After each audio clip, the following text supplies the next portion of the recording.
अगर आपको eight percent long time के लिए कोई इन्वेस्ट करना है, क्योंकि निफ्टी बैंक निफ्टी काफी ज्यादा नीचे लेवल पे बैठे हुए हैं, अगर यहां पे आपको किसी भी सेक्टर में किसी भी शेयर में यहां पे इन्वेस्ट करना है तो मेरे हिसाब से कोटक महिंद्रा बैंक एक अच्छा चॉइस होने वाली है।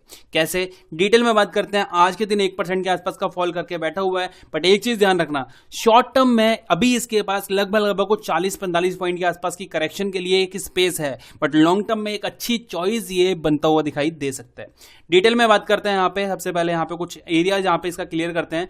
यहाँ पे देखना, एक रिजल्ट अनाउंसमेंट थी इसकी, रिजल्ट के बाद एक अच्छा खासा बाउंस यहाँ पे इसने दिया था, ये ब्रेकआउट किया था, ब्रेकआउट के बाद एक अच्छी रेंज के साथ में ऊपर की तरफ ट्रैवल कर रहा है, जहाँ निफ्टी बैंक निफ्टी एक अच्छे खासे क्राइसिस से जूझ रहे हैं। वहां पे कोटक बैंक जो है लगभग रीसेंट के इसके हाई पे बैठा हुआ है, रीसेंट की हाई पे बैठा हुआ है, 2000 इसका हाई है और लगभग 50 पॉइंट दूर यहाँ पे बैठा हुआ है।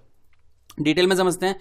मंथली चार्ट पे आइए, ये ब्रेकआउट कौन सा है, सबसे पहले इस चीज को यहां पे नोट करना। यहां देखना ये क्या एरिया है, यहां देखना ये एक रिजेक्शन एरिया था, राइट। यहां पे सपोर्ट बनाई, सपोर्ट बनाई, सपोर्ट बनाई, सपोर्ट बनाई, इसी सपोर्ट को यहां पे कंटिन्यू हुआ ऊपर की तरफ, यहां रिजेक्शन, ये रिजेक्शन, ये रिजेक्शन, फाइनली इस रिजेक्शन को ब्रेकआउट किया। ब्रेकआउट के बाद ऊपर निकल के इसने क्लोजिंग करना शुरू कर दिया है। ये मंथली चार्ट की बात कर रहा हूं। ब्रेकआउट तो इसने जनवरी में दे दिया था, अभी अगर आपने जनवरी में बाइंग की होगी तो लगभग 2.5% के अच्छे खासे मुनाफे पे बैठे होंगे, यहाँ पे अच्छे खासे मुनाफे पे।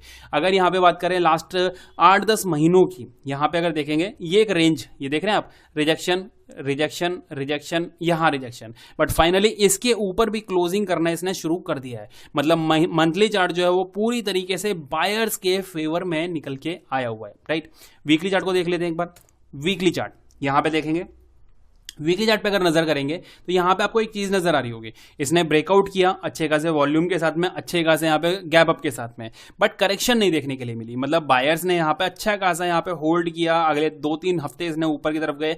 लास्ट 3 वीक से ये एक थोड़ी सी यहां पे सेलर्स की एक मार्केट में होल्ड नजर आ रही है। कैसे, बायर ने कोशिश करी, सेलर्स आ गए, बायर ने कोशिश करी, फिर सेलर आ गए, बायर ने कोशिश करी, फिर से सेलर्स आ गए, यानी कि इस एरिया को फिर से ये इन्होंने होल्ड करके बैठे हुए हैं। ये एरिया जो है वो होल्ड करके बैठे हुए। वीकली चार्ट पे बाइंग के लिए बिल्कुल रेडी है, बट अभी जो एरिया होल्ड कर रहा है इसके ब्रेकआउट की हमें बहुत ज्यादा नीड है।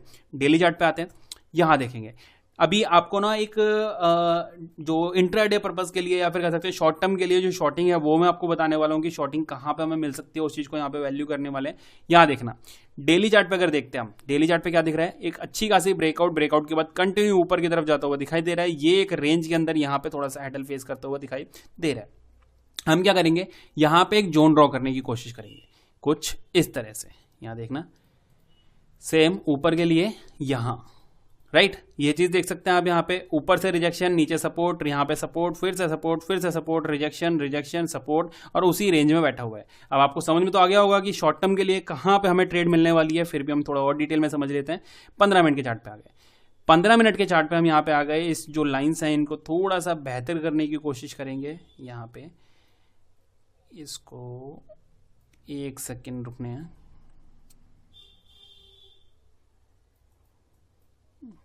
इसको ना हम एक काम करते हैं, 15 मिनट के नहीं 1 घंटे के चार्ट पे देखते हैं।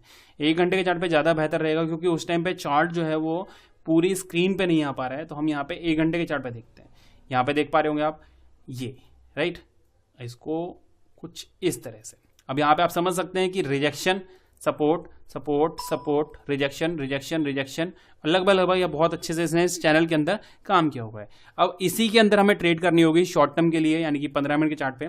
यहाँ देखना, आने वाले टाइम में इनकेस अगर ये वाला जो रेंज है इसकी क्या है, ये 36-35 के आसपास की ये वाली रेंज, ये रेंज अगर ब्रेक करता है और नीचे निकलता है, ध्यान देना इस चीज के लिए, यहां से बाउंस है बाउंस है बाउंस है बाउंस है बाउंस है। इनकेस अगर कल के दिन ये नीचे निकलता है और इसके नीचे निकलता है तो ये एक रेंज को ब्रेक करेगा, साथ साथ स्ट्रेट लाइन को ब्रेक करेगा। फिर यहां से एक हेल्दी करेक्शन आपको शॉर्ट टर्म पीरियड्स के लिए एक आपको देखने के लिए मिल सकती है। तो मेरे हिसाब से कल के दिन अगर ये नीचे निकलता है तो हमारे पास मौका मिलने वाला है 30 के नीचे, 1930 के नीचे, 1930 है बॉस,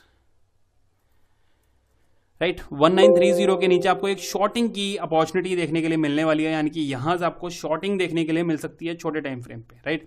लॉन्ग अगर बात करें बाइंग साइड के लिए कि बाइंग के लिए कहां मौका होगा, देखो शॉर्ट टर्म की तो मैं कहता नहीं हूं यहां पे, क्योंकि शॉर्ट टर्म में यहां पे बाइंग के लिए आप क्या करने वाले हैं उसके लिए आपको खुद देखना होगा। अभी 8% अगर मैं बोलूं आपको तो हम क्या करते हैं, एक बार 1 घंटे के चार्ट पे चलते हैं। यहां देखना, मैं आपको कहता हूं इनकेस आप यहां पे कल के दिन बाइंग करते हैं 47 पे, लॉन्ग टर्म के लिए बेस्ट है, 30 पे बेस्ट है, यहां पे बेस्ट है, यहां पे बेस्ट है, क्योंकि ऑल ओवर अगर देखें इस रेंज के आसपास ये एक अच्छी खासी रेंज है बाइंग के लिए, राइट। इनके सपोज करना कि कल के दिन यहां पे निफ्टी बैंक निफ्टी दोनों में करेक्शन होता है और कोटक बैंक भी नीचे की तरफ आता है, राइट, नीचे की तरफ। अभी एग्जैक्ट देखा जाए तो बैंक निफ्टी लगभग 10-11% के आसपास फॉल करके बैठा हुआ है, वहीं कोटक बैंक टॉप पे बैठा हुआ है। अगर निफ्टी की बात करें लगभग 14 से 15% फॉल करके बैठा हुआ है, वहीं कोटक बैंक लगभग टॉप पे बैठा है। अगर कल के दिन बैंक निफ्टी यहाँ पे 3-4% के आसपास और फॉल कर जाता है आने वाले टाइम में, और कोटक बैंक भी 3-4% फॉल कर जाता है, तो कोटक बैंक आएगा इसको टेस्ट करने के लिए, बट वहां पे बैंक निफ्टी जो है ना वो अभी जो है एक अच्छे खासे सपोर्ट पे आ जाएगा, और वहां से फिर बाउंस जो आएगा वो कोटक बैंक को एक नए हाई की तलाश में ऊपर ले जाता हुआ दिखाई दे जाएगा। तो नए बाइंग के लिए आपको बहुत अच्छे लेवल्स यहाँ पे कोटक बैंक दिखाता हुआ नजर आ रहा है। शॉर्टिंग के लिए अगर देखना चाहो तो इंट्राडे में 30 के नीचे एक शॉर्टिंग आपको देखने के लिए मिल सकती है, जिसके टारगेट यहां पे लगभग कुछ 20 पॉइंट के आसपास 1910 या फिर 1900 के आसपास तक बनते हुए दिखाई दे सकते हैं। रेस्ट देखते हैं कल के दिन कैसे काम करता है कोटक महिंद्रा बैंक, आने वाले टाइम में किस तरह से काम करता है कोटक बैंक। वीडियो पसंद आए तो लाइक करना, शेयर करना और चैनल को सब्सक्राइब करना बिल्कुल भी मत भूलना।